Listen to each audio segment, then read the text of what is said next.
here.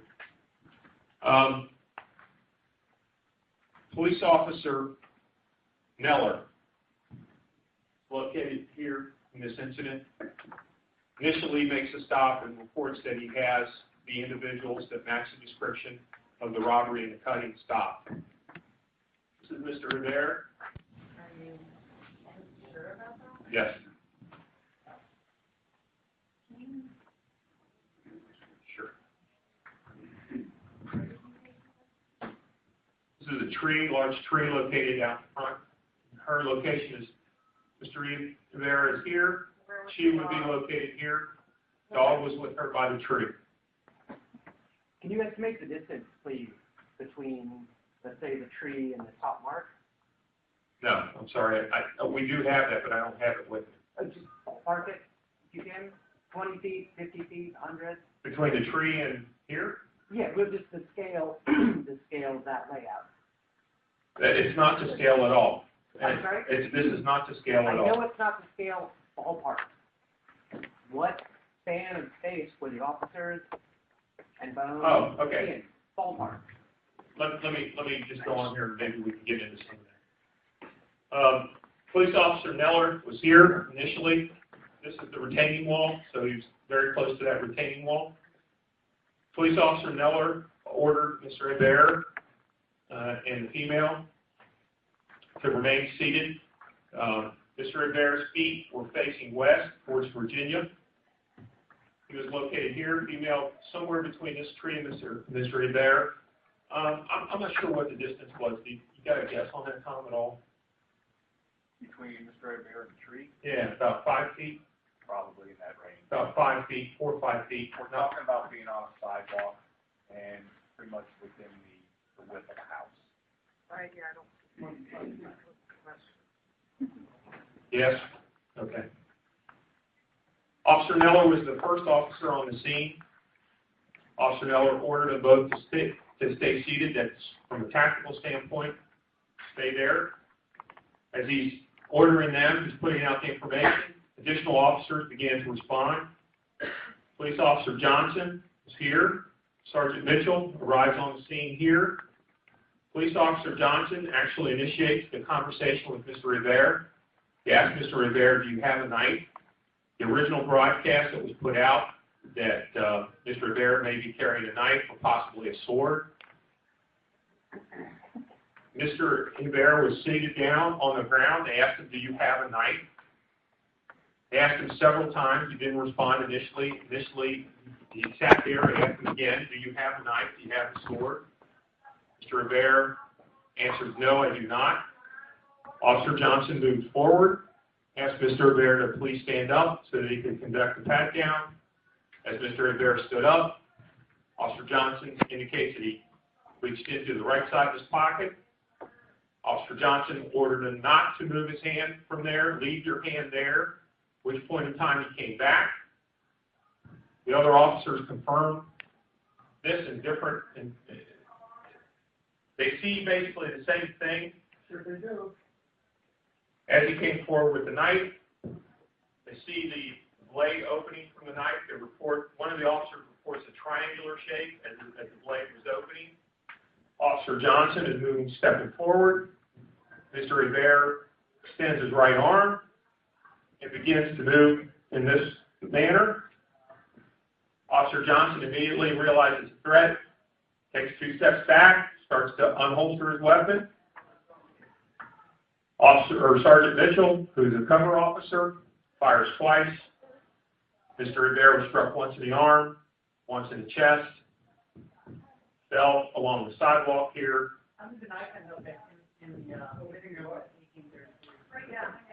The knife was thrown, hit the house. Well, no, they hit the top window, which is, by the way, a level here, and then an entire level above that. Up there. 15 feet. More than that. Up and over. No. The knife hit there's a picture window located here. The knife hit the window, broke the window, and fell straight down. Somebody with a knife that is standing up and goes like this, can get a knife like that all the way up there. While being shot. There is no way. That family woke up to glass breaking, not gunshot. Yeah. Was a knife thrown before the officers showed up? No, That's kind of what it sounds like. it was not. The officers testified. The officers were separated pretty quickly. Be sure that it wasn't like a Zippo lighter he was taking out of his pocket to light a cigarette or something? The knife was recovered. The knife was 13 inches long. Opened. The blade is 6, though, right? Blade, that's correct. Blade, the back of the handle, 13 inches. And Tip to stern. I didn't say it was a 13-inch blade. I said it was a 13-inch knife. Can you explain when the knife was thrown without? Yes. The knife was thrown as Mr. Hebert came up, brought the knife forward, opened. He was Mr. Hebert's feet. So they shot him in the back? And then the bullet came around and got him in the... Mr. Hebert's feet were facing. Mr. Hebert's feet were facing west. Initially seated here on the ground. Officer Johnson asked him to stand. Officer Johnson approached this way. As Mr. Hebert stood up, he began to twist towards Officer Johnson. On his The knife came out. All the officers are describing that. They saw the knife come out. They heard Officer Johnson issue orders not to move your hands, not to move.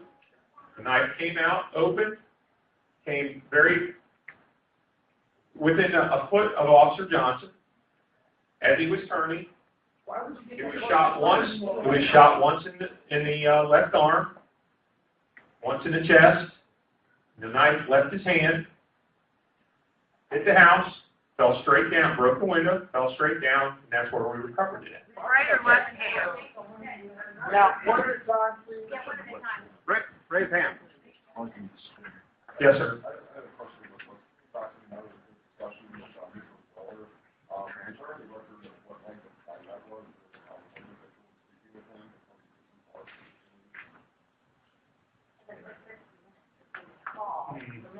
I don't have that with me, but I'm sure we can figure that out. I didn't bring that with me. Yes, sir. You said that, y'all quickly separate.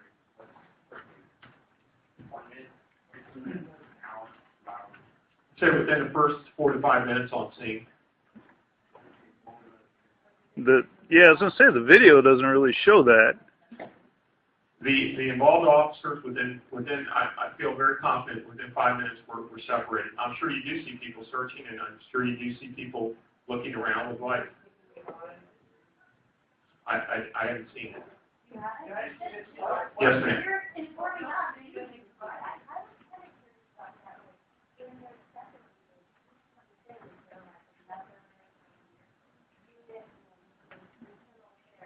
Supervisors. The initial separation is done by field supervisors. That follows our policies and procedures.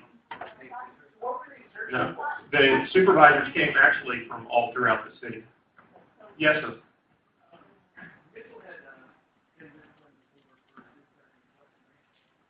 Not for discharging his weapon. For shooting somebody in the back with a taser. He shot an individual with a taser. And which From his car. he was big sergeant. Why would you get cover on that? I'm sorry. Why would an officer with like Mark Dixon be Promoted. Well, those are. he wasn't an officer before that. Before he saved somebody, he was promoted after that. And in an incident before that, he let a 14-year-old die in the backseat of his car. And in another incident, he shot somebody twice who had a BB gun, and there is conflicting evidence about what happened. And the CPA report even has a comment from one neighbor who said that the person who was shot twice with a BB gun, who obviously he thought that he could threaten a cop with a BB gun, that he was complying with the orders. But the CPA chose to believe, the wall of silence that was there, as opposed to victim and the neighbor who saw what happened. This is a rogue cop, a thug, a sociopath. I would not classify him as that. Well, You know, excuse me, just a second. We have, protected by the brass, and you're part of the brass in my well, yes, I am part of the brass. I'm very proud of it. why Jamie came out and exonerated Mitchell. I'd like to hear that. Well, we haven't exonerated anyone. Jamie came out and said Justified his actions right off the bat. immediately, that right after that, he said that Mitchell, did not do anything wrong. Colonel Jenke gave you an account 9, maybe 10 hours after the incident occurred. Colonel Jenke did not exonerate anyone. I was there. I saw it. Colonel Jenke told you the facts as best he could at that point in time. I've given you a little bit of an update since then.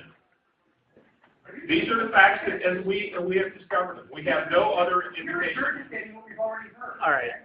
Let's keep your hands raised. Yes, sir.